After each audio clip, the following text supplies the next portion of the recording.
Welcome back, pod people. Today, my guest is Tracy Butler, the creator of Lackadaisy, which is a webcomic about Prohibition-era St. Louis that was recently adapted into the pilot for a potential animated series. And this is a special interview for me because Tracy is the first creator I've had on here whose work I've actually been following extensively before encountering the thing that I'm interviewing them specifically about. And so I'm very happy to have you on here. I've been reading the Lackadaisy webcomic for, I think, more than 15 years at this point. Yeah, it started in 2006, so that sounds about right, yeah. Wow, I'm really touched to hear you kept up with it since going back that far. I know a lot of people don't keep up with webcomics for more than a couple of years at a time, so I appreciate it. I admit that when Google Reader went away and all of my RSS feeds stopped working, that did put a big dent in my ability to keep up with webcomics. Yeah. But I did find it again, and oh, good. I've kept up with it, and indeed, I just reread the whole thing today. Oh, wow, okay. Well, yeah. Thanks so much for having me here, and hey, thanks. I'm really, really honored to Absolutely. Thank you for making so much entertainment I've enjoyed over the years. So Lackadaisy, also called Lackadaisy Cats, I believe Lackadaisy is the formal name for it. Right, yeah, it kind of ended up with the cats appended on the end because I couldn't get the lackadaisy.com URL way back. I eventually was able to get it. I was able to buy it from somebody, but I had to save up some money to do it. It's officially titled Lackadaisy. It's actually trademarked under that name, Cats. So that is its real title, but Lackadaisy Cats works too. So. Yeah.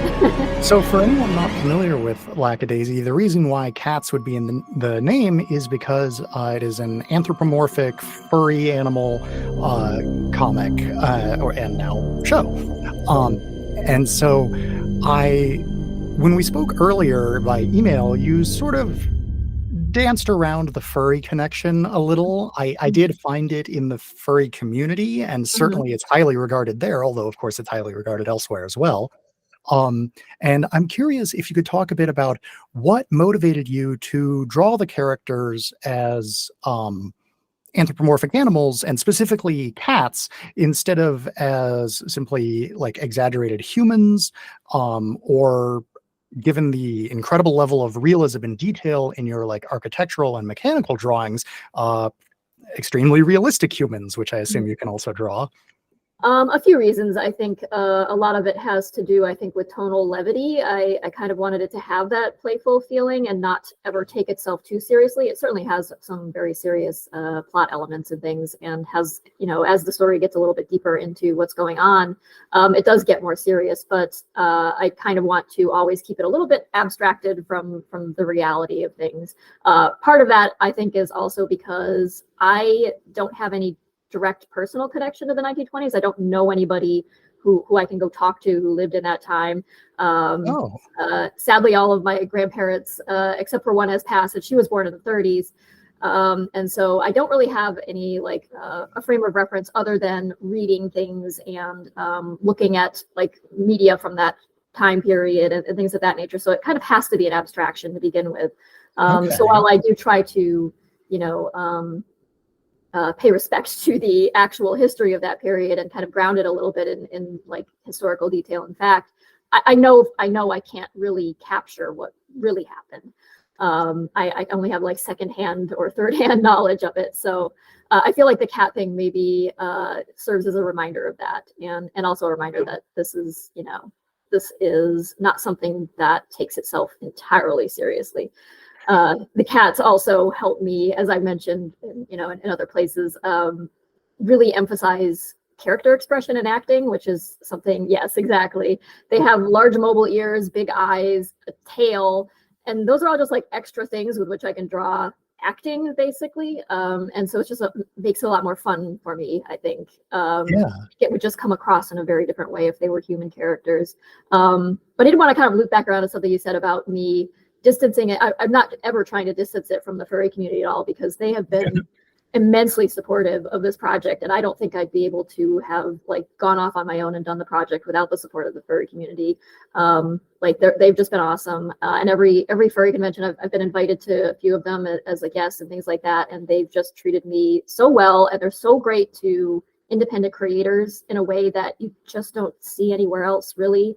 Like you can go to the big comic conventions and things, or even smaller ones, and usually those conventions, at least especially now, they're more about the celebrities doing the show adaptations, and they're not really about the indie comics and things, and you kind of just get relegated into a corner or even into the basement in a lot of cases. Like they'll put you in a different room than the big, the big exhibition.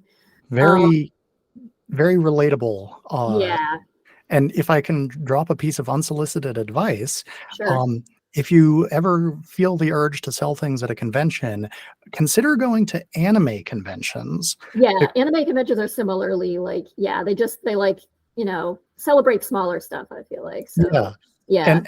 And the explanation, I own my own small business. I publish tabletop games, and was really astonished at the level of success that I had at a single anime convention that I attended. And the explanation that a friend of mine gave me as to why I would do better there than at like a gaming specific convention is people go to gaming conventions to play games. People go to anime conventions to buy things. And so for anyone out there who owns a small business and sells things at conventions, even if it has nothing to do with anime, consider. Yeah. But like kind of similarly, like the furry fandom is a self-made fandom. It's not like around a corporate IP of some kind. It's not about Star Wars. It's not about Marvel comics. It's about the things that the people in the community make themselves. And so it's really kind of a wonderful environment for artists in that way. It really is. I would, even if you are not a furry yourself or don't identify as that, like I'd recommend checking one out, because there was a time in the aughts or so of the 2000s where like there were a lot of sensationalist articles and things coming out about how, what the nature of these conventions, and it's just not really my experience at all. I mean, you can find the lascivious parts of any community if you want to. And they do exist in every fandom. I will tell you, the furry community is no different, but it's also just not all about that. Like you can go and have a wholesome, fun time, and you can probably to a lot of those shows, they are actually family friendly, like Anthrocon and things. So so don't shy away from it. Furries are great. The only reason I draw a that I like kind of try to explain that it's not only material that's drawn for furries, and I hope it appeals to people who are not necessarily in that fandom as well. I've been told that it does, and it's, I think, in part because the premise it's not about them being cats. They are drawn as cats, they're depicted that way, but it's fundamentally a story about human beings. It really isn't not like a like speculative biology sort of thing where like, what if cats evolved into bipedal? It's not like that. It's much more just visual. It's more the two other pieces of media that came to mind when rereading it and rewatching the animated short or pilot, excuse me, are Cats Don't Dance. In particular, the shape of the heads reminded me of that, and Black Sad. Yeah, I actually didn't know Black Sad was a thing when I started working on Lackadaisy. It was only after that people started going, oh, this reminds me of Black Sad, and so I had to go look up what that was. But I'm not sure how much Black Sad had penetrated the English-speaking market, because I think it's a French comic originally. But it's gorgeous, and it's absolutely art goals as far as I'm concerned. But I definitely was a Cats Don't Dance. Yeah, as a kid, I must have watched that 60 times, 65 times maybe. So that I can't deny that had an influence on me, but I mean, so did a lot of other animation from that period. I was addicted to Don Bluth and Disney movies and Looney Tunes and things. So yeah. Oh yeah, I can see the sort of Don Bluth influence in perhaps like the way the characters move with the sort of swooping body shapes. Yeah. To go back to something that you mentioned a few minutes ago, you seemed almost implausibly humble about your connection to 1920s history, given how the level of the phrase that kept coming to mind as I was reading is meticulous detail, both in terms of the like illustrations with all of the fine intricacies depicted, but also in terms of the historicity of everything. That whenever there was something that well, first of all, almost everything that anyone sees or talks about and the language that they use is, as far as I can tell, historically accurate. And when there's moments where it's not, like you included a type of radio that was only invented a few years after the story takes place, Yeah, you yeah. put a footnote in it. Mhm. And more than once, I read a part and I was like, I don't think that existed at that time. And then I looked it up and I was wrong. Mhm. Like the use of the word task as a verb. Mhm. I was mistaken. That's from the 16th century. Yeah, yeah. It's actually really tricky to language in particular is hard because we use so many turns of phrase without even realizing they are idiomatic or they are a turn of phrase and not, it's not literal speech. It's, just Yeah. it's parlance, it's the colloquialisms and things like that, and neologisms and things that we don't even realize because they're so ingrained in our daily way of speaking with each other.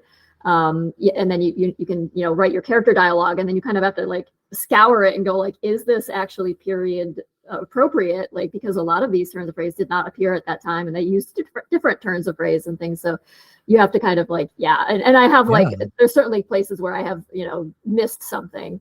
And usually I will be upfront about that, and I'll just make a notation. When I do the book publications, I'll have a little like notes section in the back that indicates like this was actually an anachronism. And I try to point out things like that. And there's probably some I've even missed and haven't realized I made an error. But that is the trick of writing historical fiction, is to achieve some verisimilitude without being so caught up in being accurate that you stifle the story itself. You have to kind of pick your battles sometimes, so you do have to take some artistic liberties. I was definitely one of those like teens who would point at movies that were historically inaccurate and go, oh, that didn't happen that way, or things like that. But it's like you develop an appreciation for why that sort of thing happens as you start trying to do it yourself, and you're like, oh, you kind of have to you have to compromise. So for a recent example of something similar to that in my own life, my partner and I were watching The Menu, which is a very good film. Have you seen it? I've seen it. I have seen it. Yes, I liked it a lot. They specifically talk about using breast chickens, which makes sense. That's the best kind of chicken. It's the Wagyu of chicken. And my partner raises breast chickens, and so was very excited when they called that out. And then there's a scene in the chicken coop where they are clearly leghorns and not breast chickens. Gotcha. Yep. Yep. Kind of. I mean, it may have just been like the, what was accessible to them on the crew, or what they could budget for, or things like that. And, makes sense. I mean, it's one thing to do a comic, and you don't really have to worry so much about that, but then you start making an animated film, and every second of that animation costs a lot of money. And you have to kind of, if you either notice that you should have done something different, and you can't really go back and do it again because that's going to cost you thousands of dollars, or so you just move forward and go, here's an anachronism, you just put it in the footnotes or whatever, and tell a story about it. But that's kind of the beauty of art, I think, is it's flawed in that way, and it's abstraction, and it's filtered through somebody else's experiences and thoughts about something. But always bear that in mind. It's not it's not a history book. It's not I mean, it does have history in it, and you probably maybe learn some things from reading Lackadaisy, but I wouldn't rely on it as like a, don't cite it in your thesis or anything like that as a. Not that something being a history book makes it infallible. Right, exactly. And history books also very, not double and triple check your sources. So. I distinctly remember being a child and reading what was presented to me as a specific history book and going, oh my goodness, this is real, and then learning it was not. Yeah, I certainly remember learning some things about, say, Thanksgiving that were not really entirely true. But, yes, exactly. So speaking of historicity and the creative decisions that you as an artist have to make, I'm wondering if you've ever if there are any decisions you made in making this that were reactions to the Tiffany paradox, the Tiffany problem, if you're familiar with that. No, you'll have to jog my It's the fact that Tiffany sounds like a Oh, very modern name, but is in fact a yes, very old name. And exactly. so, Okay, yeah. is there anything you left out or otherwise affected your decision making where you thought, oh, this really would be appropriate, but the audience wouldn't perceive it as appropriate? We did have a number of things where we kind of had to do battle with does this work historically? Like we knew what we wanted to do creatively, and then had to kind of go back and like fill in the gaps and go like, what can we do that we can actually get away with that's going to kind of line up with the history at least closely enough. And one of the big things was actually the in the quarry scene in the third act of the pilot. There is a what looks like a steam shovel, but it is actually not steam powered. They did actually use a lot of steam powered quarry equipment and things like that in that period of time, even though it was well into the diesel age. But it turns out that we couldn't work a way in where Rocky would like he actually starts it up and starts using it in that. I don't want to spoil anything really, but he's got that thing moving, and we didn't have a excuse for him to actually start a steam engine. Like there would just have not been enough time for that, That is given an the ordeal. circumstances. And so we actually found out and kind of used this as our explanation, although no one has caught on to it yet or questioned us about it, is that they had power like shovels at that point in time that were electric powered. And so they would just really have a long electric cable connected up to electrical wiring. And they did have those at that time. So we were like, well, I guess this is an electric powered one. It's not actually a steam shovel. Was it a single continuous power cable, or was it like an electric Yeah. tram type of thing? It had a power cable, yeah. So wow. So Marion, we actually found the exact like schematics for the whole thing, and we had our 3D artist Newt go in and model it using those exact schematics. Like we did the same thing with the vehicles, in fact. So we made sure to get those accurate, although the car is slightly anachronistic. I'll explain that if you want me to, but yeah, so we kind of like just made sure we had our explanation in place for when people were like, wait, he didn't like start up a steam engine just now, because that you can't just like flip a switch and start that. So he actually turned all the power on from the powerhouse, and that is why we figured that's our explanation for how he's got the power shovel going. I love how much specific thought you put into this. Yeah. Yeah, we tried to make sure that we kind of like stuck with the same philosophy that I stick with for the comic, which is try your hardest, and sometimes you can't get it all right, and you have to cave in a little bit and give into the more important things, which is the plot and the story arc and the character arcs and things. But and that's prompting a few questions I have. One thing that I noticed in the pilot that I never saw in the comic visually is that in some, but only some shots, it appears that like the sketch layer is still visible. Yes. Was that a deliberate? It was very deliberate, yes. Okay. So a lot of people did not interpret it that way. We've had a lot of comments going, oh, you accidentally didn't erase the sketch lines. But the fact is that the digital process of drawing the rough animation and then doing the cleanup innately eliminates those lines. Like there was no way we could have accidentally left them in. We had to actually go back and add them back in. And the reason we did that was to sort of call back to the Xerox era of animation and to make this look a little bit older than it otherwise would have looked. Like kind of what happens when you do things digitally these days is it looks very polished and silky smooth, like the gradients are smooth, sharp edges, very clean. And that's what you get just by doing it that way. You kind of have to put extra effort in to make it look a little rougher and more handmade. And so we felt that because but we didn't want to go all the way back and like call back to like the rubber hose animation era of animation that would have been like emerging in the late 1920s, early 30s, Steamboat Willie and that sort of thing. But because we felt like obviously that would have lost a lot of its ability to tell a serious story that way, or at least a partially serious story. But it had to carry a little bit of emotional weight, so we couldn't do rubber hose, but we did want to go back to something a little older that had some of that like patina of time to it, and what Fable and I thought of, which is what we grew up on. And Fable is the director, by the way. We pretty much saw eye to eye on a lot of like the artistic vision of this thing. Was that Xerox era of the I believe started in the 60s. and extended all the way through maybe the early 90s. And then in the 90s, the CAPS system took over, which was the digital coloring process that they started using. So everything started looking a lot glossier, starting with things like Rescuers Down Under and stuff like that. If you compare that to Rescuers, you can really see the difference in, the way those films look. And that's because they were still using the Xerox process when they did Rescuers. But you can see the underlying drawing of the rough animator kind of showing through in those frames of animation in those films. And we kind of actually like that, although, some people might go, oh, that looks messy to me, by my current standards, where everything is glossy and shiny and very, digital now. The only thing that made me my instinct to see it in nearly any other context of somebody creating something like this is I would assume it's a deliberate decision.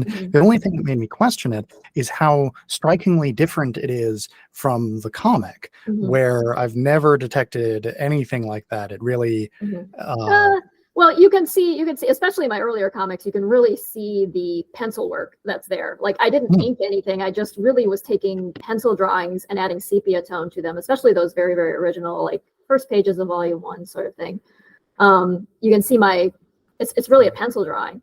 I've gotten a lot more, there's a lot more digital process involved in my comic page making at this point in time. You can see things kind of change over time as the comic goes forward, and I started introducing more color and things like that. So, but yeah, it was really just that we were taking a different. We kind of wanted, to look like a little bit like the comic, but we knew we couldn't make it look like the rendered, you can't draw the number of hairs that you draw in the comic in motion. You can't do that unless things like Klaus have done close to that, but it's really something that's you don't see in 2D animation. There's a reason for it, and that's because, at least in our case, we didn't have a multi-million-dollar budget. We had a $300,000 budget to do something that looked as good as we could possibly make it. Yeah, and so I believe, invented an entire proprietary lighting system in order to do that, and quite an undertaking. We didn't have the R&D budget to do something like that, nor the manpower. So but we didn't really want to either. We wanted something that looked looked like a little bit older animation, not, like I said, not rubber hose animation going all the way that far back, but something a little older than the current state of things. And so that is why you see those sketch lines in there, and why we have a paper texture over the top of the characters that swims a little bit to kind of emulate the vinyl paint technique that would have been going on at that point in time as well. And there's actually a line boil as well on the line work of the characters to kind of make it shift and move a little bit. So even when they're not moving, and you would just basically, in a digital process, you would use the same line work for one frame to the next if they're not really moving. But they'd still do waggle and move, and that's because we made them do that. And it looks more natural that way because they're not perfectly stationary. Exactly, yeah. At least that was our feeling about it. So yeah, I was really just trying to introduce some remnants of an earlier point in animation history to kind of coincide with telling a story about a different time and place that also has, Cool. Yeah, I did notice one reference to that rubber hose arm animation in the comic when Rocky paints the note to Freckle. to Pepper in the so you mentioned you made a comment about how the very early art looked different from the most recent art. But I believe the specific art that you were talking about as being very early is somewhat hidden on your website. Yeah, you can find some of the development stuff on my website. If you go into the gallery, there's some early development art in there that's really looks rough to me now. I actually cringe a little bit looking at it, but I figure maybe we'll just keep it there for the, if people are curious enough and really want to see where this started out and came from way back in the DeviantArt days, they can go and do a little archaeological dig and find that really early ancient stuff. Yeah. Yeah. So in a sense, this is your sort of third go at telling this story. It seems you had the sort of the smaller ones. Like I when upon rereading it today, one of the things where Rocky sort of threatens the Mhm. tycoon whose name is escaping me, which Wick, is yeah, Wick. yeah. Yes, thank you, Sedgwick. Those were, Uh, yeah. um, Sedgwick is one of my favorite characters because of Oh, his okay. incredible, like, fearful facial expressions. Yes, he um, is. and at the bottom of that comic, you linked to an earlier version of that comic, Mhm. and which I took from context had been written and drawn like a It like a was an experimental early comic. I was kind of just trying to, I kind of just picked I had been writing out the story, started mm, developing the thing, and had developed the characters, and I was writing the story out, and I wasn't quite sure how I was going to draw the comic, or what it would look like, or what shape it would take, and panel layout it would take, and things like that. So that was really just an experiment, where I just picked apart in the story. I was like, okay, I'm just going to draw this out and see if this format works for me, and if this is what it's going to look like. So it was an experimental page. It really wasn't a like serious foray into like, here's the beginning of the story or anything like that. So a lot of that stuff is that, like, there's another one in there called Slipshod, where Rocky and Freckle are burying something in the backyard, and Freckle's mom drops in on them unexpectedly, and they freak out about it. But you can see kind of a little bit of Rocky's personality starting to emerge. It's not quite the Rocky that the comic depicts, but it's he's starting to he's developing as a character, and he was reciting his crass poem about burying a snitch and things like that. So He yeah, does like his that was, poems. yeah, he does. He's kind of a thespian at heart, I suppose. Theater kid. I don't know. But yeah, he's but yeah, that was all that sort of like exploratory early stuff. It really wasn't like the actual story. Like the comic itself has kind of just been that very first here's the story of Lackadaisy. That's so I consider that my first approach, and everything prior to that was really just me messing around trying to figure out how I was going to do this and approach it, and what it was going to look like. And Okay, yeah. right, that makes sense. I was wondering, since your art and your research has such an air of like perfectionism to it, I was wondering if you had perhaps written up a large portion of it and then scrapped it in order to do it over again, or Well, I something. do rewrite things quite a bit, and I will like be often, I'll have a script for, a chapter of stuff that's very fleshed out, and then as it goes off into the future, it's kind of a little bit less fleshed out, because I like to leave that space open for myself to think of new things. Like if I had just Mhm.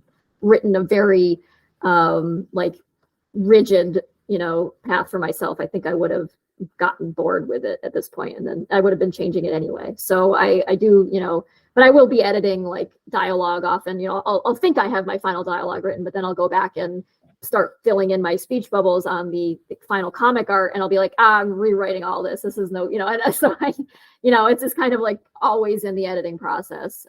So yeah, I scrap things that I've, written and thought I had solidified, and then at the very last minute, I'm like, I'm changing the way this is phrased. I got to change the order of these panels, and yeah, so it's kind of ever moving, ever All right. shifting sands, I suppose.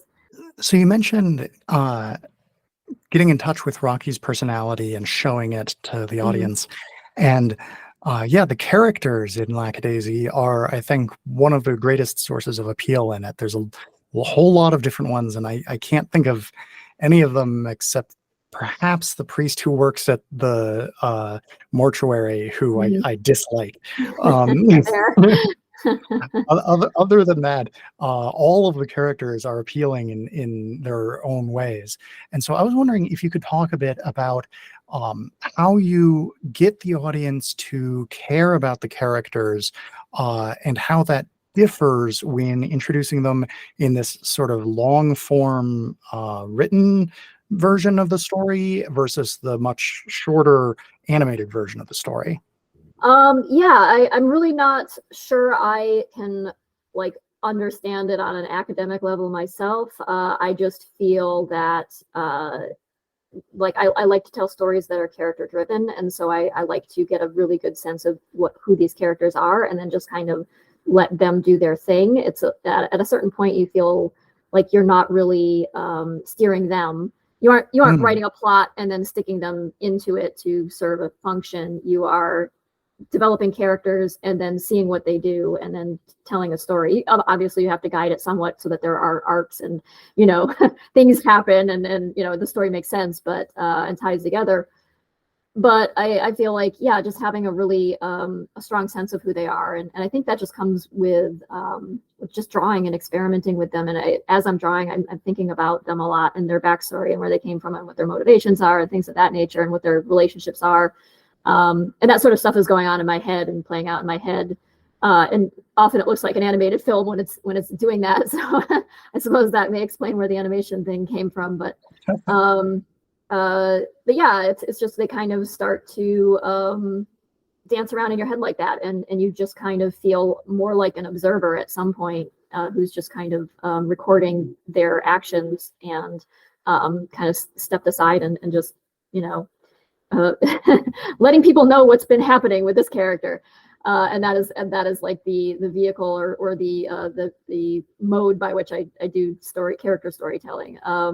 But I'm really not sure I could, that I have an intellectual understanding exactly of how that works. I guess I could go back and dissect like exactly why, but I could potentially be wrong as to why they have character appeal. But I do sense their personalities very strongly, and I really like to, lean into those characterizations and let them be a personality and not kind of water them down, even though I know in a lot of cases that may result in a very annoying character. Like I know, for instance, Rocky bothers the hell out of a lot of people, but that is kind of his thing, is that Really? largely his problem in life is that he is a lot. And that's why he has a hard time finding a job, and why he is so desperate to cling to this terribly dangerous job he is doing, because they tolerate his presence. They know he's useful in some way, and so they keep him around, and he clings to it because that's what he's got, because he can't really hold down another job. But yeah, so it's I try to make the aspects of their personality meaningful to why they are doing what they are doing.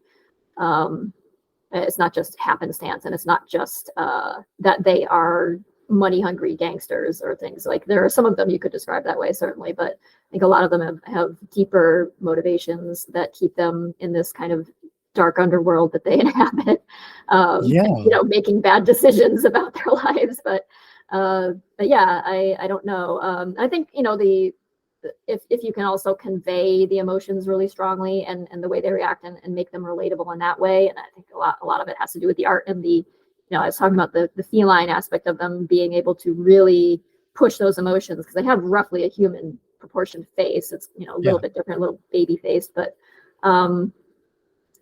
they can carry they're designed so they can carry very human emotions on them, and at the same time emphasize those emotions with ears and tails and things. So I feel like that maybe the character acting also really kind of helps sell them.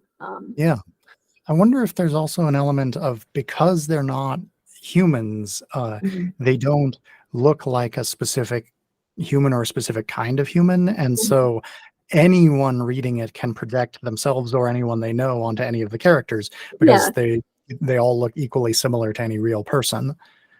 Yeah, I hope that's the case, and I think that's part of the joy of like reading text, like reading a book, is that you picture things how you see them, and you aren't being spoon-fed every bit of information. You have to fill in the blanks, and I think a little bit of room for that in comics as well is left. When you then take it to animation, you have to be more specific about a lot of things, and that can be tricky because people will have had. We encountered this issue where people have been reading the comic for a long time, and they have a very specific idea in their own heads of what these characters all sound like. And then when you actually voice cast people who sound like what I think they sound like, it doesn't match up, and people get angry about that. So we did run into a little bit of, friction in that way. Yeah, in my head, Mordecai like would have a purposefully deep voice where he's trying to cover up like a Yiddish Mhm. accent or something, but then that's not what he sounds like in the cartoon. And so I was very momentarily taken aback upon hearing his voice for the first He time. is definitely speaking with affectation. He is doing a very deadpan, I'm very serious voice, but Yeah. it's not especially low. But I think in his, when he loses his cool, I imagine his New York-ishness definitely shines through. But yeah, but that was Sungwon Cho who did the voice of Mordecai, and he actually has a long history going back years to earlier days of Lackadaisy as a comic, when he was doing comic dubs just for fun on his his YouTube channel, and he was doing a thing where he explained that he decided at one point he was going to upload something every day and make content every day, and that was how he was going to launch his career into becoming a voice actor. And that sort of thing, and he's very successfully managed that. He is like just constantly busy, and his voice is in everything at this point.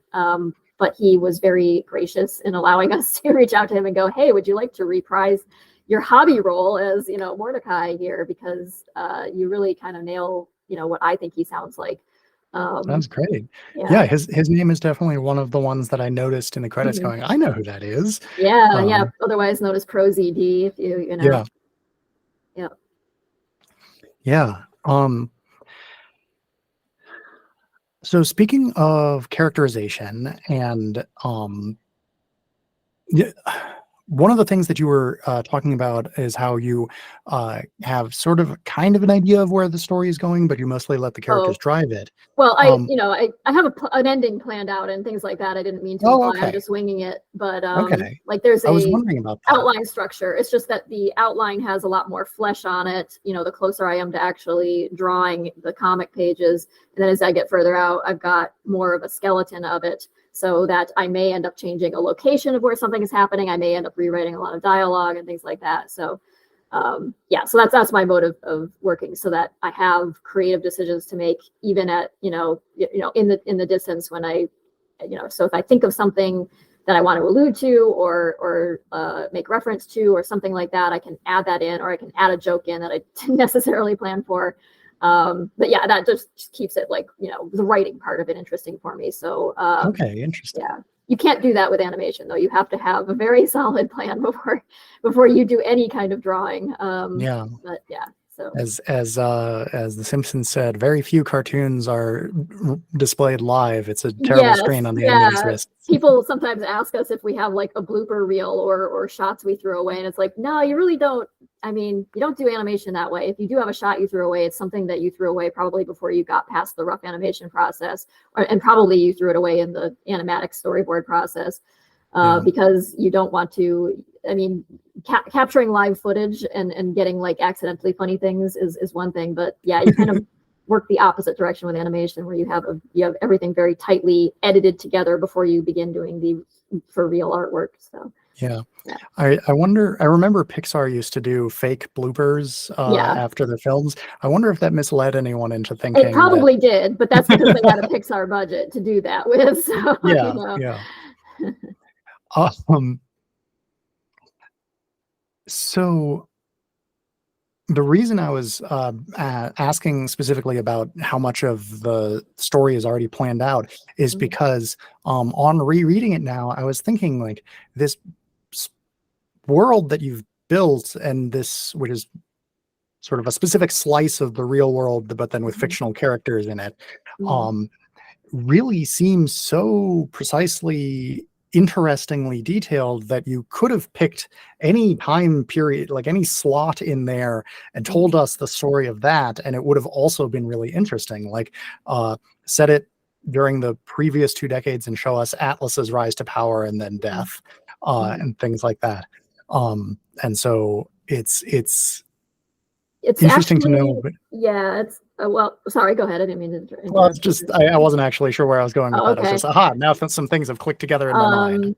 A lot of people have pointed out that the story actually takes place within just a few days of time. Like there's not been a lot of forward motion in terms of time span. A lot is going on, but they're also, the characters are looking backwards a lot at things that happened in the past, and that's informing everything that's happening right now. And kind of that's largely the point of it, is that these are all characters that are kind of stuck in the past a bit and trying to grasp onto something from their past. And so the forward motion is so the looking back at, that creates, I guess, the scope of time of it, instead of the moving forward and jumping forward quickly through time. So yeah, it's just I had interpreted it taking place over the course of a few weeks. It's actually a few days, if you actually. A few days, wow. Yeah, busy few days. Yes, they have been having quite a weekend. Yeah. The character that was most different to my eye between the comic and the cartoon, well, first off, I'm curious if you can guess who I'm thinking of. Possibly Freckle. I'm not It's sure. Freckle, yes. Yeah. Okay. Yeah. And I'm curious if you could talk a bit about how, I mean, the show sort of starts a bit more in media res, where like Freckle is already an active member of the gang. He's currently on a mission dedicated to it, doesn't appear to be having any sort of second thoughts. Whereas in the comic, there's much more of a buildup of like Freckle is this innocent, wide-eyed, naive young boy who discovers a talent for murder, right? Is stumbling his way bloodlust. Yes. So I'm curious what prompted sort of changing his story arc like that. So a lot of that had to do with the different like masters we have to serve, basically, in making a pilot, and that is that you have to sort of introduce the general setting and conflicts and different story threads that this world could branch out into, and the story that it can tell. And so we felt that starting it, for instance, at the beginning, we'd only get maybe about halfway through at most through volume 1, and then we would not have introduced like all of the core characters, nor would they would not have been able to interact with each other if we basically just stuck with the way the comic goes. With long form storytelling like that, you incrementally introduce characters, and gradually the story moves forward in that way. But we like I said, we would have only introduced about maybe half of the core cast if we had taken that approach, and then we would have introduced things like the pig farmers and stuff who were ultimately done away with. And so we felt like what we really wanted to focus all our budget and focus on was the core cast of characters who really are there, that form the real center of the story. In the grander scheme of things. So we kind of invented a scenario outside of the canon comic that could happen, but has not happened in the comic. And it's like set in its own little like space. So it's not in that sense, it's not canon to the comic.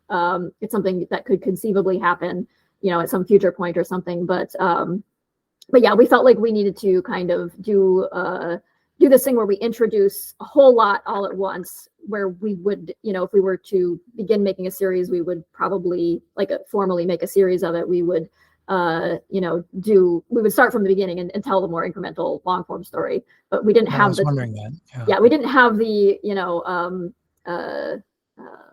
the breadth to do it in the pilot. So we had to condense everything, and kind of just say like, here's the core stuff, the core conflicts, the core relationships, the setting and mood and tone, and the sense of danger, and the Art Deco surroundings, all of that, and all of these like character relationships that imply other things going on, more than what is just presented there, which is one night shift gone slightly awry.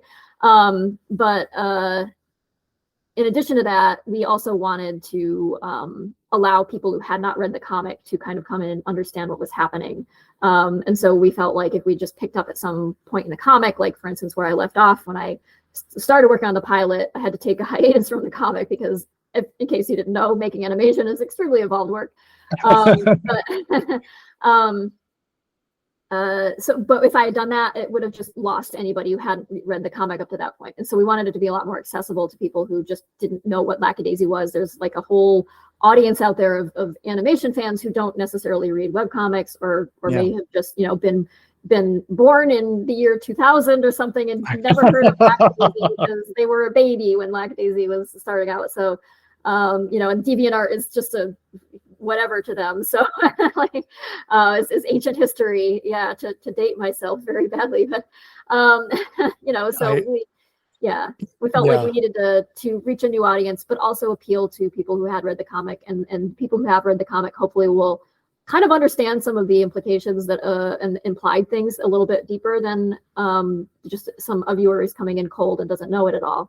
They might understand, some of the stuff between, like, why Mordecai might have looked surprised at seeing Ivy there and things like that, and why he might have tried to, derail the whole thing. Like, this is trifling matter, let's leave this alone, and things of that. Why he might have done that, might have been more clear to the comic readers, but implies story to somebody who's just coming in. They might not know what it means, but we feel like, there's enough told there that it's an entertaining thing unto itself and comprehensible unto itself. So so we were kind of trying to serve multiple purposes with that thing. And something that I noticed and made me wonder how different the world of the comic is from the world of the show is, in the comic, one of the primary driving conflicts is that they are trying to get better booze for their speakeasy, whereas in the show they are trying to get any booze at all and are celebrating getting what appears to be extremely terrible booze. So it's a little bit of the joke is that they are coveting Canadian whiskey, but in case you didn't know, Canada's not really known for its whiskey. Well, these days it's not. No, but then it was legitimate alcohol, whereas what you could get in the States was either tainted by methyl alcohol or creosote or paint thinner or radiator fluid or whatever terrible things. Like they would cut it with water often to just, so it would be watered down at best. But the government had started, using wood alcohol for industrial alcohol, and as a measure to attempt to discourage people from, continuing to drink. But of course that just led to people poisoning themselves in terrible ways. So they were after something that wouldn't, kill the clientele. And so Canadian whiskey sounds really good because that, it was actually made in, bona fide distilleries where, in Canada, coming across usually the Detroit River.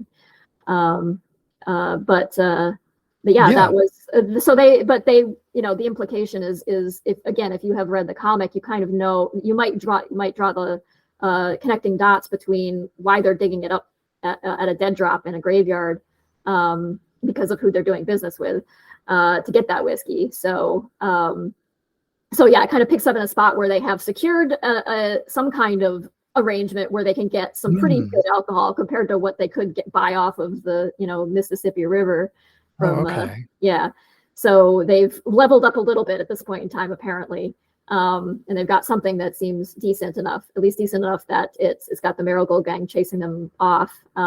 They only come back with maybe 3 bottles of it that survive the trip. So not to spoil it for everybody, but you don't. This is specifically a show where people should listen to it after having seen the thing in question. Fair. Yes, hopefully they'll watch beforehand. So I do like to introduce people to things that they haven't seen, but it is quite plausible that your show is the most prominent, at least at this moment in time, of the productions that I've interviewed people about. Cool. Okay. It's very much focused on independent filmmakers.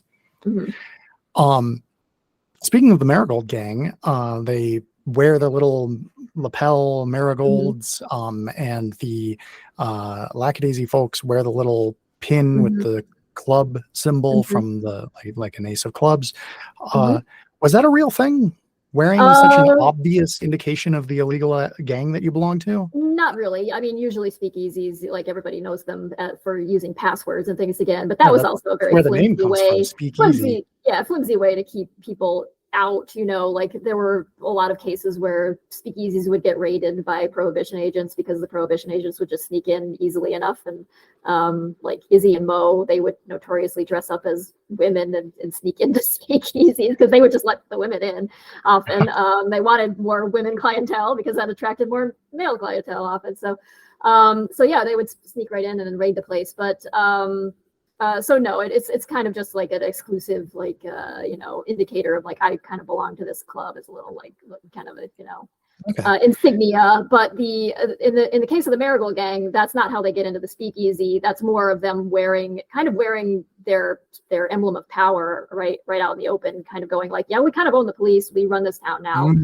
So they don't have to hide that they are Marigold. In fact, they announce it proudly because they get treated differently. And they get treated better.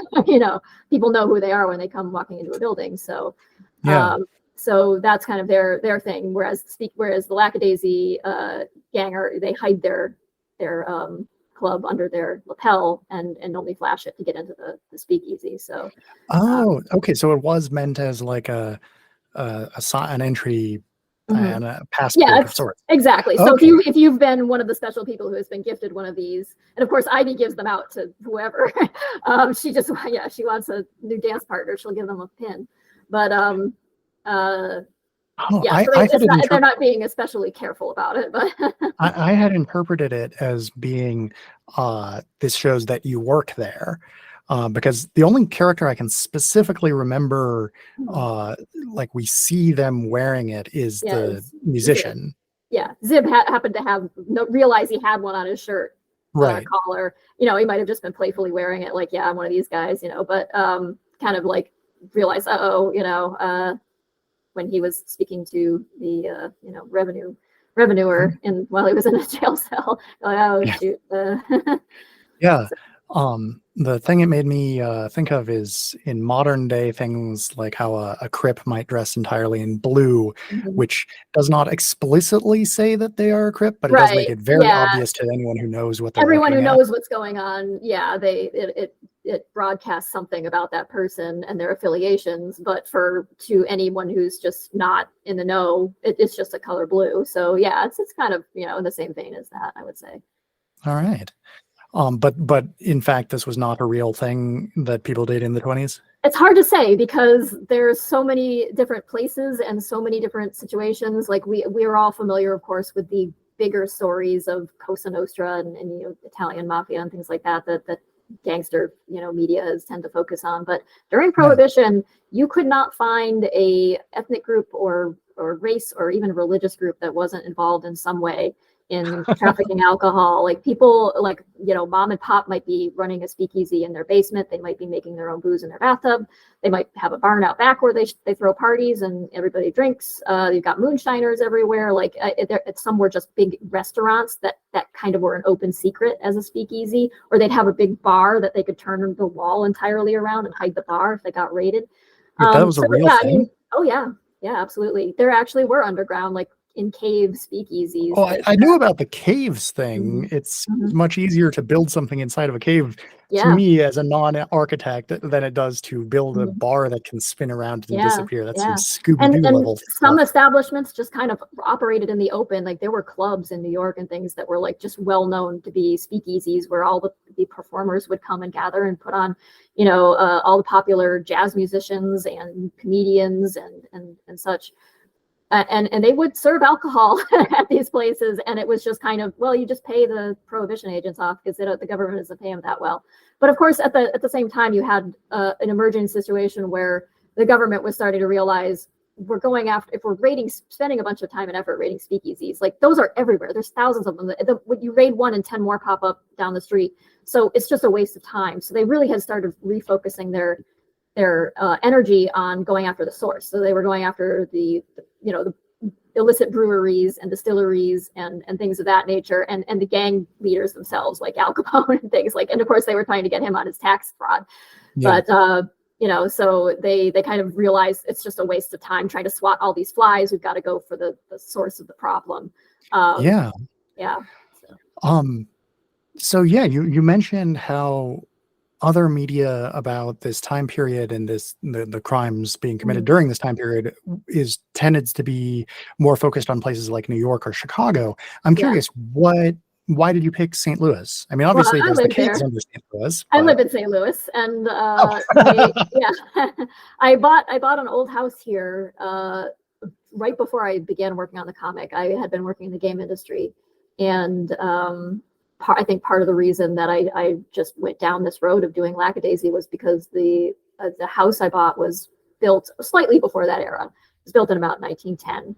And I just got interested in the history of the house and the history of my neighborhood and all the things around it. And I, at that point in time, discovered that there were all these like fantastic limestone caves underneath St. Louis, and that they'd been used by the brewers in the city. And it's a very like, St. Louis was at one point even more of a brewing town than it is now. And of course, Prohibition did a lot of damage. But there's some very interesting stories about some of the brewing families and companies that had their start here. And some of them had like, entertainment facilities and caves underground and things like that. And so that was very fascinating to me.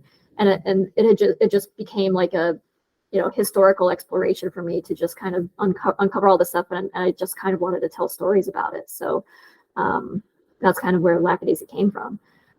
So, and then, St. Louis, I'm here, I can go do research in person. I can go visit historical sites and look at these things and kind of get a sense of time and place from it. So I feel like, being in this place has been, it might sound silly because St. Louis is considered flyover country at this point.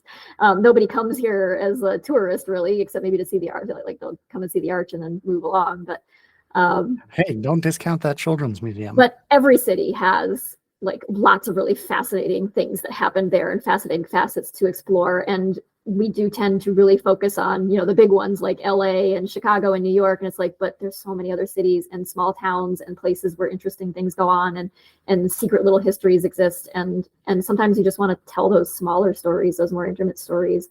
I don't want to tell a big grand epic about, like The Godfather or something. I want to tell a smaller, more intimate story about a bunch of nobodies, I guess, who lived during an interesting time and had interesting things happen to them. Like you talk to people about like their families and things, and they'll just like bring up random stories about how, oh yeah, my grandfather used to traffic alcohol during Prohibition. He has all these like death-defying stories of being shot at by police or something. It's like, geez, that's crazy. Or, man. Yeah, just like hiding booze in a barn out back. So, yeah, just like, and so it's just that kind of thing. I feel like tell a smaller story because that to me is what's interesting, is that minutia. Yeah. Have you always been so interested in history, or is this something that only came up when you got this house and started discovering your neighborhood? Yeah, no, I've always been, I used to watch the History Channel. It had history documentaries on it way back when. Yeah, back when they still had documentaries on TV. But now I have to subscribe to Nebula for that stuff. But yeah, I enjoyed history in school, but it was often a case of, rote memorization. Everybody knows public school history classes are kind of like, function that way. And that was like kind of like War of 1812. Yeah. Yeah. Who signed the Kellogg-Briand Pact and but that sort of stuff, it kind of takes a lot of the fun out of it, like when you learn history more granularly, or because you have some emotional investment in why you're learning that, and you understand the connections and the way it connects to your current time and place, and you can relate to it in that way. It just becomes so much more interesting because it's a story about people, and there's all these dramas and things woven into it. It's like deeply emotionally interesting to me. So there's the facts that interest me, and then there's that, and those things together are just like a treasure trove of of things to discover and learn about and write about. So but yeah, I used to, I've had other points in history that I maybe would like to explore at some point with other projects. I don't know if I'll ever get to them because making comics and animation is all consuming work, but given the level of dedication that you apply to a given project, it doesn't look like it would leave a lot of time for no, it doesn't. A bunch of them. No, it doesn't leave a lot of time for much else, but that's okay. I'm happy to have this preoccupation to fill my time with. But that's good. But I like lots of different points in history. I used to write like medieval based fantasy stuff, and but I would tend to like try to ground it in a little bit in actual European history. I think probably every kid goes through a medieval stuff is cool phase though, and and I always was very interested in the period of time during which medical students had to use illegally procured decedents to to do their medical learning on. And so, kind of another kind of similar in some ways to the era of alcohol prohibition, in which this kind of medical knowledge was you were prohibited from getting it directly from a body, so you couldn't dissect bodies, and so people would find very shadowy, dark ways to procure those bodies for medical students, because they would pay good money for it. So, which in turn inspired great fiction with Frankenstein. Exactly. Yes. So, yeah, resurrectionists. So yeah, that kind of stuff interests me a lot. But cool. Yeah. So, I should probably ask you a few questions about the short itself. Sure. Tell me a bit about the casting process for that. So we started out, Fable and I, with we had our script kind of roughly written. We didn't know how much funding we were going to get. We knew we would be doing a Kickstarter, and we had to make some preliminary work to sell the idea in the Kickstarter. So we had to make a Kickstarter video, and we're like, well, what are we going to show in that? We're going to show some animatic of what we intend to do. And we picked, for some reason, Rocky's poem about the Old Man River poem. I don't quite know why we thought that was the best way to sell our idea for animation, but because poetry does not go over well with everybody, but people seem to react pretty well to at least that as a concept. But Fable had just come off of working a little bit on Has Been Hotel, where Michael Kovach voiced one of the characters, and they did a private premiere at a theater for their pilot. And Fable had in mind, like, we were thinking about this Kickstarter video we had to make, and Fable was thinking, like, well, who could we get to voice Rocky? And so kind of tugged on Michael's sleeve and said, hey, would you be interested in this thing? You seem like you can kind of do like fast talking character of this nature. It's a very different character, but has a few things in common with the one that you just did in this pilot. And he was interested, and he went back to and spoke to his partner, who told him he wasn't familiar with Lackadaisy at all prior to that. But his partner, Ashley Nichols, told him, well, you have to do this or I'm going to break up with you.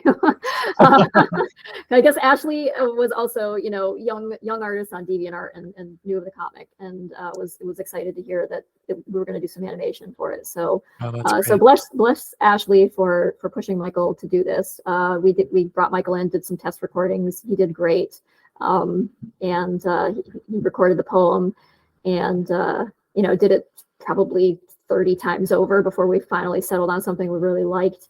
Wow. And that felt right. But he was like a real trooper through the whole thing, and just really, really dug down into getting the right thing and the right feel for the character based on the direction Fable and I were giving him. And from there, he kind of reached out to some of his voice actor community connections and put the word out that we were casting. So we got a bunch of reels sent into us, and that's how we found Lisa for Ivy and Belle for Freckle, and Jason for Victor, and then we did some open casting calls as well to fill some of the other roles who we just didn't have the right voice for yet. So where do you post that kind of thing?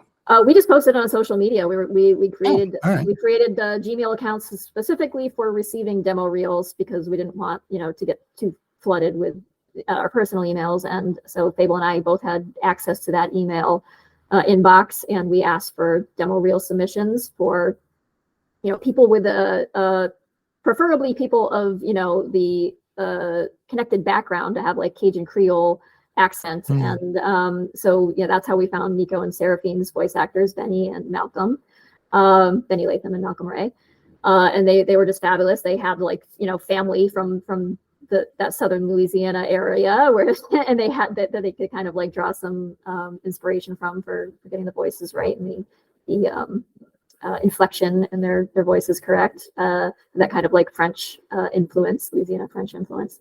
So we did some open casting calls and we did some closed casting calls basically, and found all our voice actors that way. Voice actors, as it turns out, all know each other. Like it's very like tight community. It's it's a small world in that sense, and they tend to cross paths with each other a lot on different projects. Like there's a lot of like like anime dub stuff that they do. They do like the English dubs for anime, and they'll end up like both on the same project there. Then they'll cross paths again on this other indie project where they're both doing a thing or something. So they all kind of it was just kind of entertaining because every time we brought a new voice actor in and introduced them to the the virtual studio crew. They like all the other voice actors go, oh hey, it's you, hey I know you're, hey man, they just all kind of like recognize each other, so it's kind of funny. But that's interesting because my impression has been that a lot of animated things, the different voice actors might never meet each other. They'll never be in any sort of studio at the same time. Sometimes it happens that way. Yes, there are a lot of shows, like I think things like The Simpsons and stuff like that, just record individual like actors at a time. They don't really have the other actors to bounce off of at the same time. But then there's shows, I think like Bob's Burgers kind of famously gets an ensemble cast together and does the recordings that way so that they have each other to reflect off of. And we felt that was the way to do it, to really get more authentic performances from everybody. But of course, COVID was raging at the time, and so we were doing a virtual studio. Everybody was working remotely and recording from their own homes. They were like these voice actors had to, because they couldn't really go into studio and record. A lot of them were in the process of building their own recording booths in their homes, so that they could continue working throughout the pandemic. And in other cases, they had to, climb into a closet or put blankets up over them to get, acoustics around them to record properly. But we made it work, and we would just all get into a voice call. At Discord is where we had our virtual server set up, or virtual studio set up. So we'd all get into a Discord call. Of course, you can't record quality audio through a Discord voice chat, so they'd be recording on their equipment while also, talking into the voice chats. They could all hear each other and reflect off of each other and bounce off of each other's performances. But meanwhile, they'd be separately recording their own voices and then would submit those files to us afterwards, and we stitch them all together and clean them up and everything. Cool. Yeah. So that was how we did that. So yeah, we had like three major recording sessions. We did like two full days of like very, very long recording sessions, and then one half day. And got the full performances for the pilot. We later brought them back to do some comic dub stuff too that we did for fun. We had promised in the Kickstarter that we would do some comic dubs for the YouTube channel, and that we would share that with backers and stuff. So we did some of that later on, but that was a much more casual thing. But yeah, we had very intense recording sessions. They were fabulous but exhausting. But yeah, Fable and I were there just voice directing everybody through that whole thing, and they were all just consummate professionals, and we had a blast. And so that's how that went. We made sure they were all together kind of at the same time to make sure we got as authentic sounding performances out of them as we could. That's great. So you mentioned that Fable was involved with Has Been Hotel, and of course the Has Been Hotel people are basically the same people as the Hell of a Boss people. Kind of, yeah. I mean, a lot of it is, yeah. It's the same studio. There's certainly a significant overlap. Yeah, Spindlehorse is the studio that does. Not precisely the same cast, but the same director and such. And like you said, it's the voice acting community seems to be a small community. I'm curious. We seem to be in this sort of, I don't want to call it a renaissance, because it almost seems like the first time that it's happening, where we're getting this really independent animation thing going on, because I suspect in large part because the technology has just made it much more accessible. Yep. And I'm curious if you could talk a bit about what you see the future of independent animation as being like. It's a little hard to say, and that's largely owing to the fact that there's not a lot of places for the independent animation to exist right now. I mean, we're kind of down to YouTube, and that's, you can put your stuff on Newgrounds too and things like that. Like Newgrounds has had a renaissance, I would say, but there's really not, a platform other than YouTube, and YouTube is a fickle place. Like, we don't know at what point, I'm sure you have heard of the swearing rules that they implemented in, I think it was 2022. Yes, don't that, swear in the first within 15 the seconds. and or you'll get demonetized. And then they implemented those rules for videos going all the way back to the beginning of YouTube. And so if you had stuff in your back catalog. Like if you've been uploading 2 videos a day Oh or my 3 videos a day, goodness. like there was no way for people to fix that. So there was a I big didn't know it uproar was about that. retroactive. They rolled back that rule a bit, it seems, because the user base was deeply unhappy about that. But we never know when YouTube is going to decide, for instance, that cartoon gun violence is no longer allowed here or is demonetized or whatever. Yeah. So we can't really rely on YouTube as a place, we feel like, to as like a long-term solution to where do we put things that people make. So I don't really know exactly what the future holds. I hope there are, a lot of us have been sitting here hoping that some competitor to YouTube would emerge at some point, but that has not happened, at least so far. So I'm curious if you've thought about places like Tubi. mhm. Yeah, I mean, streaming networks do have some some potential to be the right place for this. But it's hard to say also, because when you are doing something like this, you need funding, and the subscribership and things like that on those platforms is often, if it's something like Tubi, I don't think you're going to get the kind of funding that you need to make something like Lackadaisy.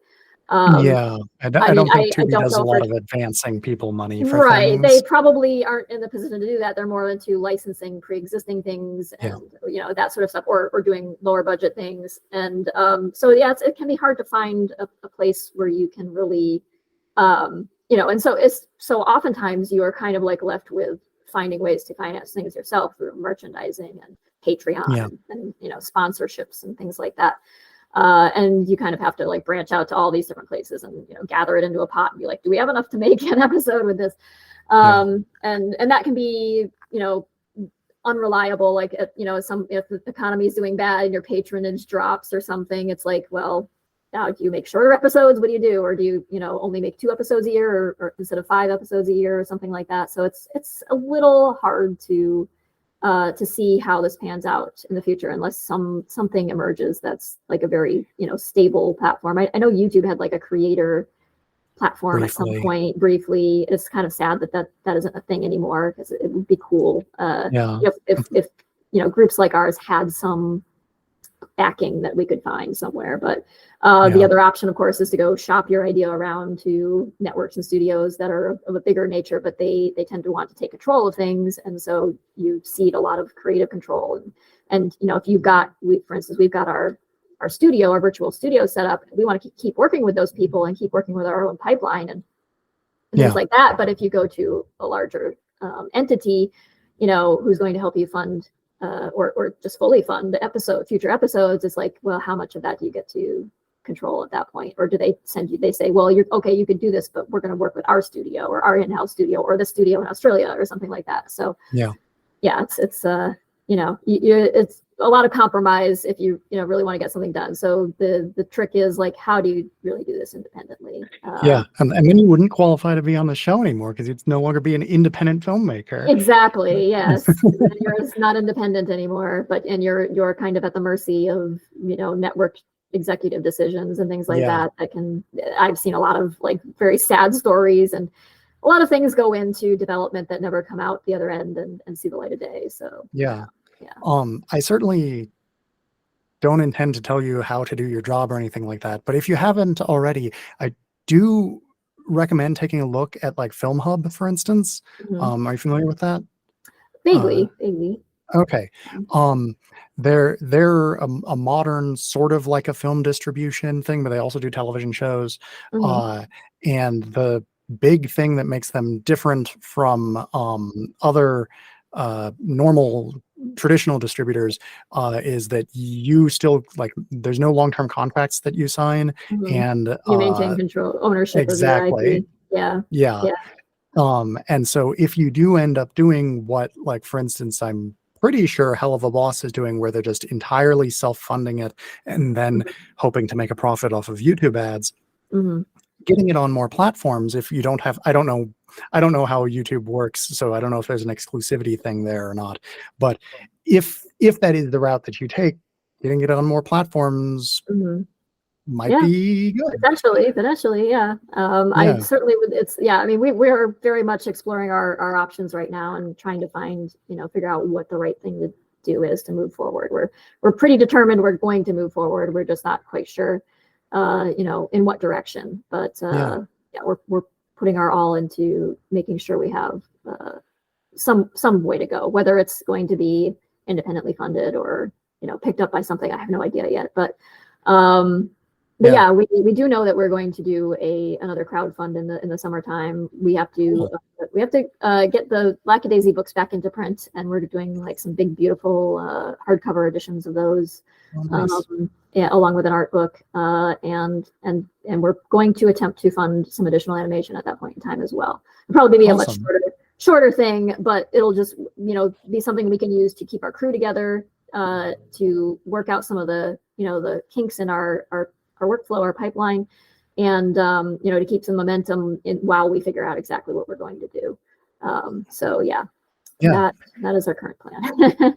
Yeah, it's interesting hearing the similarities and differences in what you're telling me versus what most of the other people I interview tell me, because almost all the people that I interview create live action feature length films that Mhm. are usually micro budget, which is to Mhm. say that $300,000 that you quoted would very much be on the high end. Right. Um, and so, yeah, for them, crowdfunding is not as popular as I would have predicted before Mhm. having all these conversations.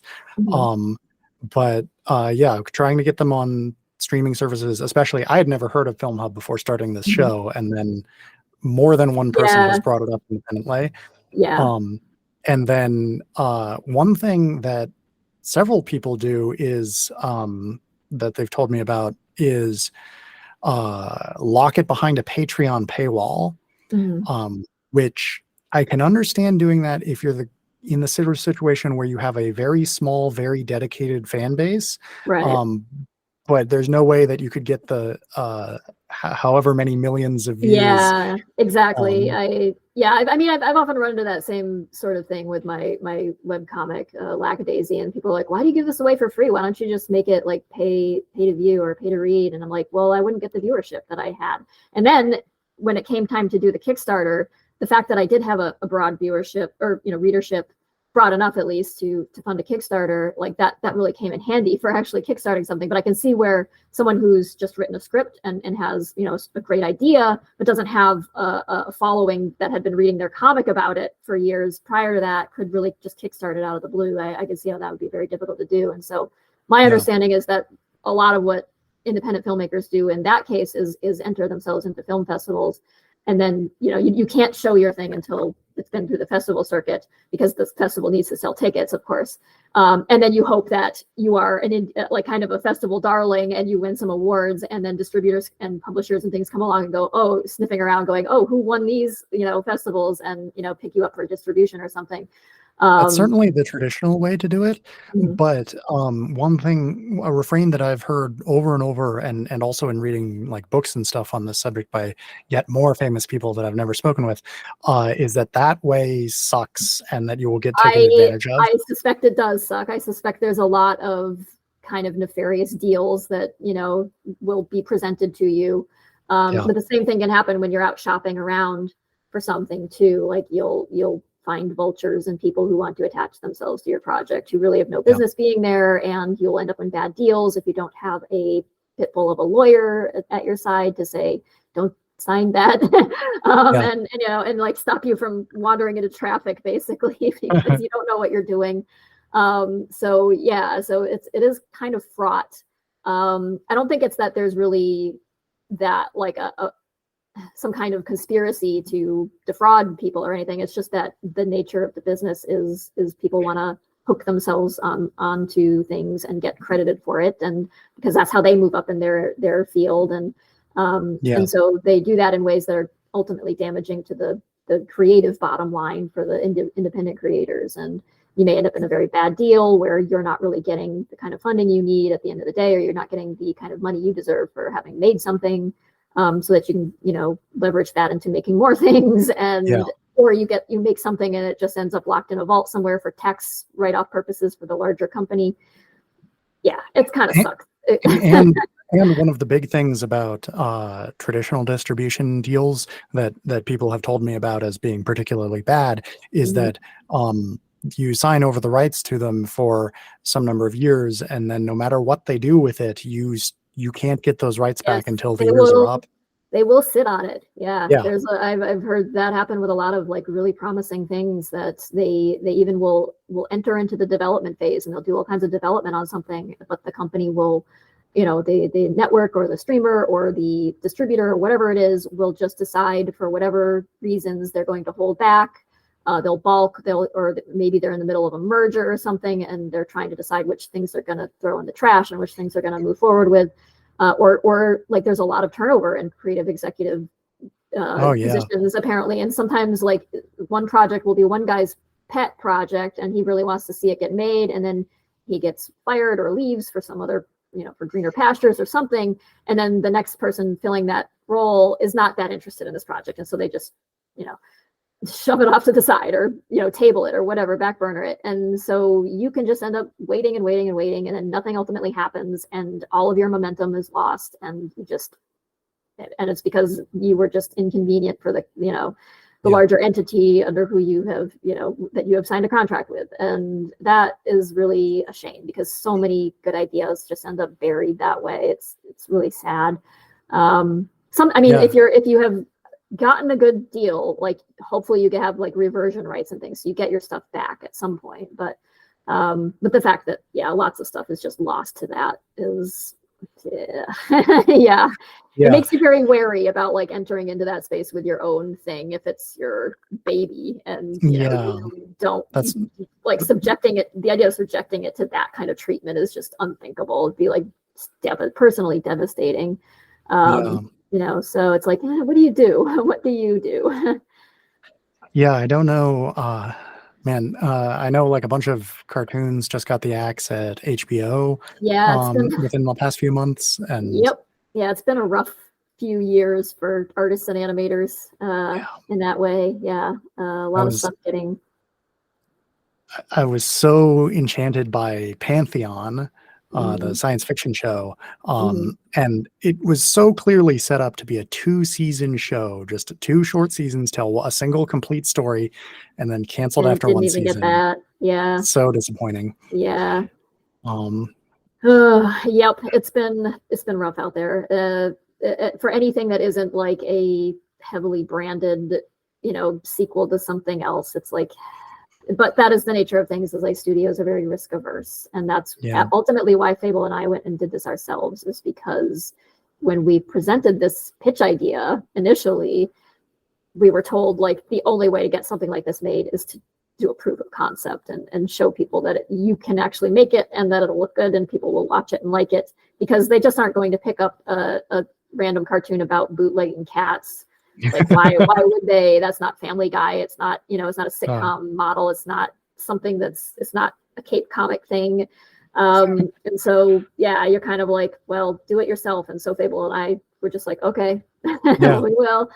And so we did, and now we find we have some options potentially. I mean, hopefully something works out, but we're also being very, very careful about what we decide to do. So we are yeah, entering into that domain very trepidatiously, and hopefully equipped with the knowledge to not end up one of those tragic stories of a thing that never was. But yeah. yeah. Um,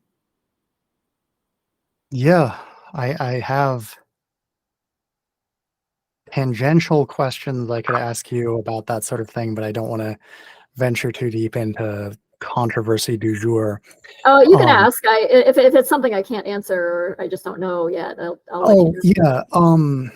yeah, just on the subject of like artists and the incredible level of like handmade artistry that goes into the comic and into the animation, and then thinking about like for example, there's a trend on YouTube right now of making these short cartoons that are done with like rotoscoping and some degree of like AI edge Okay. finding and stuff. Mhm. Um, I'm curious if you've seen any of those, if you're Mhm. familiar with that as like a medium, and your I thoughts on it as an Yeah, illustrator. I mean, I have seen various types of AI usage. I'm not going to make a big blanket statement and say that it's all just throwaway. I think there's a lot of ethical problems with the, Well, to clarify, I'm not talking about the man. This would be so much easier if we were in the same room and I could just point you at a video. I'm not talking about the sort of thing where you type in like, draw me a picture of this, and in this okay, text person's prompts. style. Are you talking about something like EBSynth or something like that? Say that again, please. EBSynth or EBSynth. It's EBSYNT. Yeah, the like Joel Haver is Yes. probably the most prominent person doing it at the Yeah, moment. we actually did use EBSynth on the Lackadaisy film. Oh, really? That's because you input your own art, and you have to very carefully guide it to do what you want it to do. Otherwise, it makes a big mess of everything. But so is it like a sort of automated in-betweening, or kind of it basically applies a stylization. So you feed it. We recorded, for instance, that very first scene where you see the camera panning into or zooming in on the speakeasy and the stage where the curtains open up and Rocky is there doing his poem. So Right. that is a 3D model of the speakeasy. We have a camera animated, a virtual camera animated, moving through it toward the stage. And then we render that footage out and separate each frame into a separate PNG file. And then we paint on top of those PNG files and feed those, some of them, not all of them, because if you were to do all of them, it would take you years to stylize each of them. But we painted our stylization like on top of those to make it look painterly, instead of like a 3D model, and then ran the entire footage or all the PNG files through EBSynth along with our reference images for the stylized look. And EBSynth spits out footage that applies that style to all of those PNGs. That's kind of a slightly simplified version of it because you have to render out like lots of different chunks of footage because if it's missing information, it'll just fill it in with gobbledygook basically, and that's not usable. So you have to like. I'm sorry, you've cut out. Are you still there? Oh, yep, I'm there. Can you hear me? You cut out after the word gobbledygook. Oh, can you hear me now? I can, yes. Okay, sorry about that. I'm not sure what happened there. Might have been a No worries.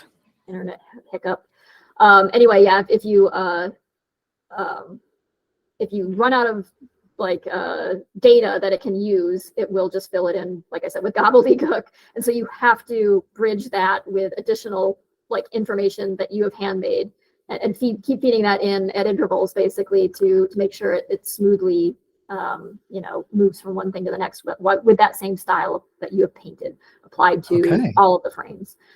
So it's not an easy thing to do. I mean, you can see like Joel Haver, love his videos, by the way, they're hilarious, but the method he uses, like and the very VHS look that he achieves with it kind of lends itself to the goof ups that EBSynth innately does. And so it looks like, it's like the line art kind of like waggles around and does funny things, but it looks like just bad VHS quality. But it does that because it doesn't have enough information to work with a lot of the time. And so he's kind of like leaning into its flaws and using it for comedy. Whereas we had to kind of like do a very serious, like, and it took us a long time to get it right. And in the end, at the end of the day, I mean, it's really useful for, it's like really amazing thing. You can use it for free. It's totally open source. And so I'd recommend anybody just like check it out or look at some videos on YouTube of how you work with it, because you can do some really fun things with it. But I would say it lends itself right now better to things where you're not moving through an environment necessarily, but maybe have just a character in center frame moving around. Okay. It'd be a lot easier for it to interpret that.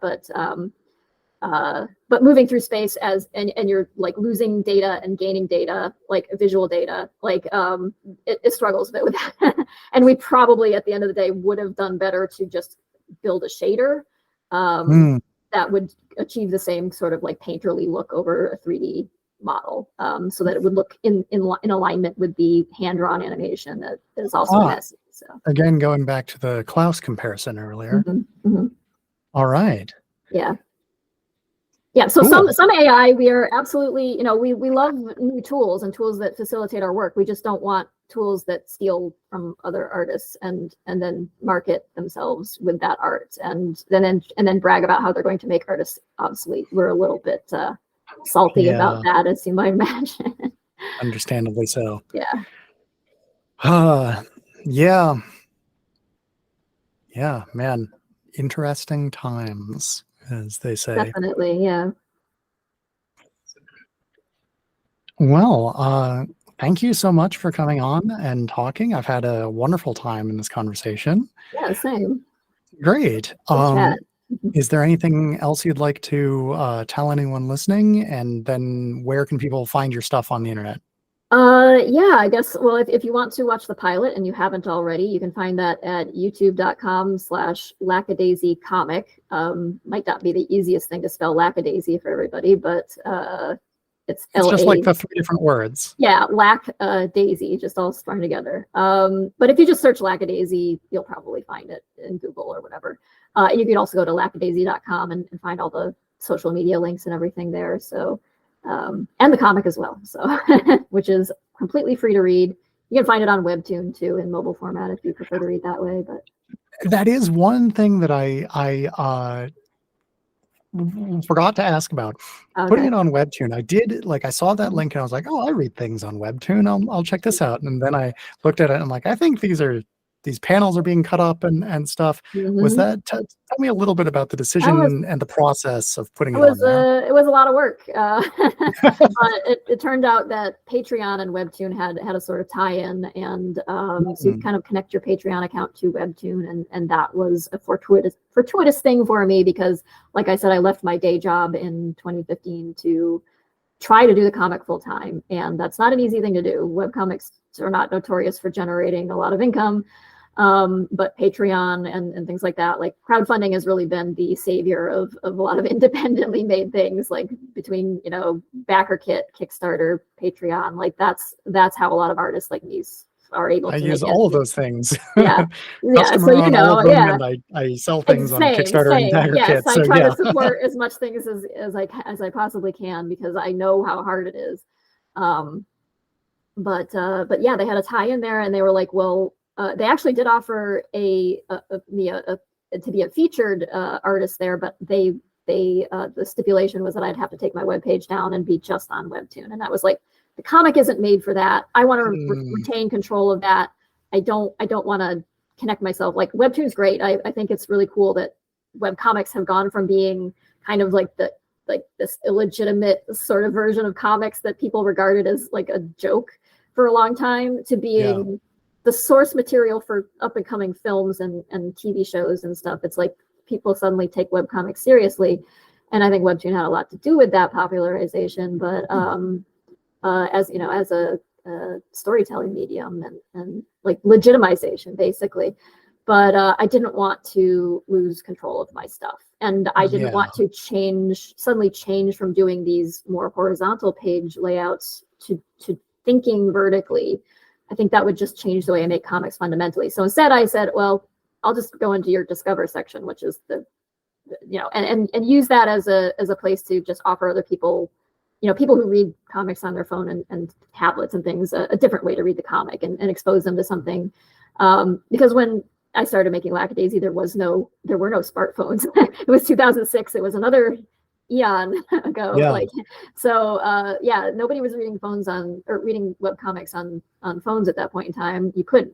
But that technology changed very quickly, and suddenly it was a place where you wanted your comic to be available. So I guess I just decided I wanted to have my cake and eat it too. So I'd do the comic the way I'm used to doing it as a page, and then also reformat it for mobile, which of course was a lot of work. Great deal of effort. But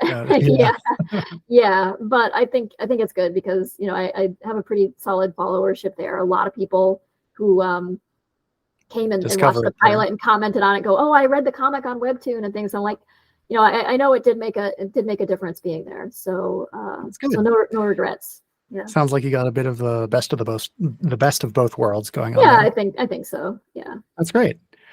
Yeah, so Lackadaisy Pilot is on YouTube. Lackadaisy.com has all of the other things. And I would ask if you have any other projects you want to tell people about, but I think you've made it pretty clear that are completely absorbing your time. Oh boy. Yeah, I guess I'll just I'll plug the Lackadaisy Discord community. It's just discord.gg/Lackadaisy. Lots of artists, up and coming artists and history fans and cat people and things there. It's just a really lovely community run by the community leader Zach Knoll, also known as Newt, who's also a 3D artist on the pilot. Very multi-skilled person, and I'll also plug the director Fable, who just wore so many hats on this project and just really shouldered so much of the work. They were amazing and deserve just so much credit for the fact that this thing, came into existence. Yeah, their know-how about the animation industry and directing and storyboards and compositing and everything was just absolutely vital to have. So, and their That's leadership great. of the crew. So Fable Paint is the website I would recommend visiting to see Fable's stuff. So yeah. Awesome. Well, thank you again for coming on and having this fantastic conversation. I can't wait to watch episode 2 or read a new page of comics. Yeah, working on it, getting there. We got lots of stuff in the works.